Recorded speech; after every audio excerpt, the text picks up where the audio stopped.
Digamos que hay un sustrato cultural común que está muy marcado y muy influido por la cultura católica, ¿no? Que sí define finalmente una relación particular con el cuerpo tanto de las mujeres como de los hombres. Si el fin último de la vida de todo ser humano era conseguir la salvación eterna del alma, el camino para lograrlo implicaba el buen manejo y control del cuerpo. Moderar y templar las pasiones corporales era requisito indispensable para ganar la gloria celestial. Abandonarse a ellas significaba sucumbir ante las tentaciones que aseguraban una existencia eterna ardiendo en las llamas del infierno. De 7 pecados capitales, 3 estaban estrechamente vinculados con el comportamiento corporal de las personas: la gula, la pereza y la lujuria. En la Nueva España, los evangelizadores, predicadores, confesores, frailes y curas insistieron en que la vida sexual solo debía vivirse bajo la bendición de la unión nupcial. Así lo intentaron enseñar a los indios recién convertidos, los misioneros, que vieron en la poligamia una señal de la presencia de Satanás. Manda Deus virtuti tuae, confirma hoc Deus quod operatus est in nobis. Frailes que trabajaron con las primeras generaciones de indios convertidos vieron con tristeza y confusión la resistencia que mostraron los naturales a abandonar su antigua práctica poligámica. Algunas crónicas cuentan que ante el predicamento de establecer qué hacer con los indios que tenían muchas mujeres, los frailes decidieron que éstos debían quedarse solo con la primera con la que se habían unido y convertirla en su esposa mediante la realización de un matrimonio cristiano. Que solamente podéis quedaros con la esposa de vuestro primer matrimonio. Pero pronto descubrieron los frailes que cuando estos preguntaban a sus recién conversos quién había sido su primera mujer, los indios aprendían a mentir sin importar realmente si ésta había sido la primera o no. Estos pecados, y son fáciles de comprender. ¿Conocéis la lujuria? Pero es el pecado el que condena al alma, y el alma es la parte de nosotros. Pero una vez que la religión católica predominó en la cultura de la población novohispana, esta tampoco se limitó a vivir la dimensión sexual de su cuerpo dentro de las uniones matrimoniales. De acuerdo con los registros de la época, se sabe que una gran proporción de hombres y mujeres vivió en unión libre o amancebada. Para la cultura cristiana, como bien se sabe, el cuerpo siempre ha sido un tema central y mucha gente cree que el cristianismo niega al cuerpo cuando esto no es así, para nada al contrario. Para el cristianismo el cuerpo es una realidad fundamental que siempre ha preocupado mucho, justamente porque el cuerpo es el vehículo que permite al alma salvarse o que de lo contrario también lleva al alma a la condena eterna.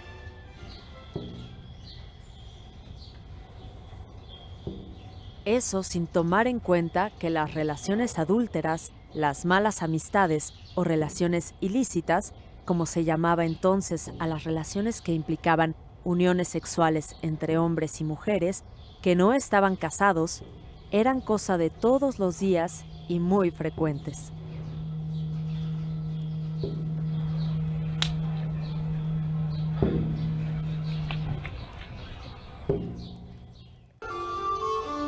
La gente que vivió en este reino no tuvo empacho en vincularse carnalmente sin importar si se era indio, negro, mulato, mestizo, español o criollo.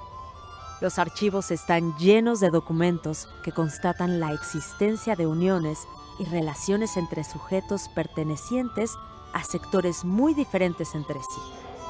Esto no significa que los novohispanos no hayan sido prejuiciosos. Se sabe que en el virreinato, la población negra y mulata contó con una fama particular, vinculada con la potencia sexual y la capacidad para seducir. De acuerdo con los prejuicios de la época y de aquella sociedad, los negros y los mulatos estaban asociados con el diablo y lo pecaminoso. Como la fama de que las negras utilizaban provocadores escotes, eran todos prejuicios y estereotipos que colocaban a estos sujetos en un lugar que oscilaba entre la fascinación y el terror. Se hablaba de ellas como mujeres seductoras, provocadoras, lujuriosas, que utilizaban escotes llamativos y provocadores, que incitaban finalmente a los hombres a cosas tremendas, ¿no? O sea, hay algunas leyes, por ejemplo, que prohíben que estas mujeres utilicen joyas, y se reserva que las joyas las utilicen las españolas, porque se decía que muchos españoles, por ejemplo, estaban prefiriendo ya a sus amantes negras y mulatas que a sus propias esposas españolas. El miedo al placer, al gozo sensual y a la entrega de los sentidos estaba presente en la prohibición que hizo la Iglesia de bailes y sones, tales como el famoso chuchumbe. No has renunciado a Satanás. No te acerques. Padre, ¿cómo voy a confesar? Que confieses ahora. Tenemos pruebas. En muchos documentos de la época se manifiesta el temor generado por mujeres acusadas ante el Santo Oficio de la Inquisición de ser brujas. Se encuentran denuncias contra mujeres de todas las edades que llevaban vidas licenciosas, que tenían libertad de su cuerpo y se les imputaban cargos de libertinaje sexual. De acuerdo con el pensamiento de la Iglesia, el cuerpo había que controlarlo, moderarlo, vestirlo y esconderlo. María,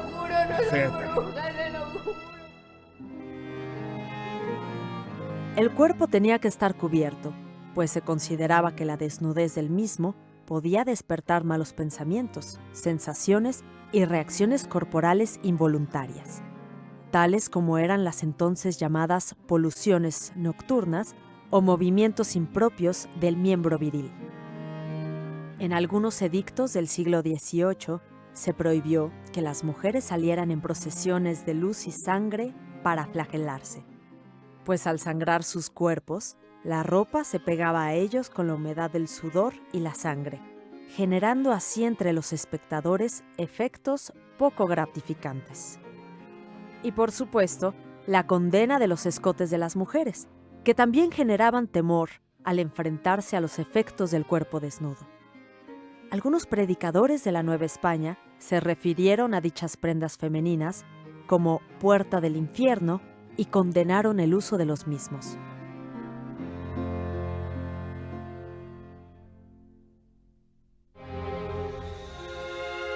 En cuanto al cuerpo masculino desnudo, algunos testimonios de monjas aterrorizadas y extasiadas hablan de negros y mulatos que se les aparecían por las noches para tentarlas y hacerlas sucumbir ante el deseo.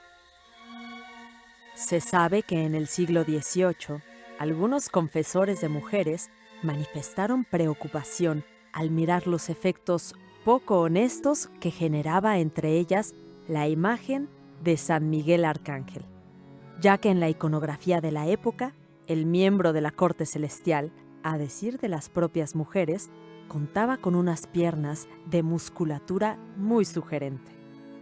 En el vocabulario de la época, la gente tenía muchos términos para referirse a la unión sexual: darse a Venus, el acto carnal, el acto venéreo.